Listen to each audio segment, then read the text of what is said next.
Why will somebody like Nnamdi Kanu think of fighting for Biafra? He was born, I think, in 1967 when the war broke out. He started fighting for this Biafra of a thing because of marginalization. And nobody will take it away. No matter how you try to hide it, you cannot hide that Igbos are not marginalized in Nigeria. Every other region have 60 states. South, 6 states. Southwest, 6 states. North, all the whole north. Even one is 7 states. For the southeast here, we have 5 states. Giving us 5 states is reducing the money that's supposed to come into the region. Reducing the number of senators we're supposed to produce. Reducing job. So we are marginalized. There is no marginalization that is more than that. We are the highest importers and exporters.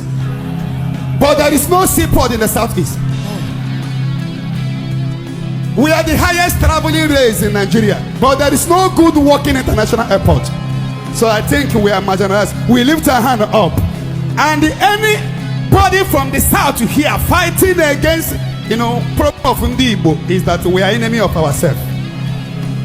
Heaven will begin to remove them one after the other. Amen. Igbo people fight themselves. Look at Zion ministry that entered into southeast. People that are here now are millions. All of them, America, UK. The whole money they came with, is it not in Imo say they are dropping it? Okada people will take their own. People selling them will take their own. Look at the massive structure going on here. Within 6 months, 60 buildings is already up. Within 6 months. What will not happen? Get the kind of Kodifa.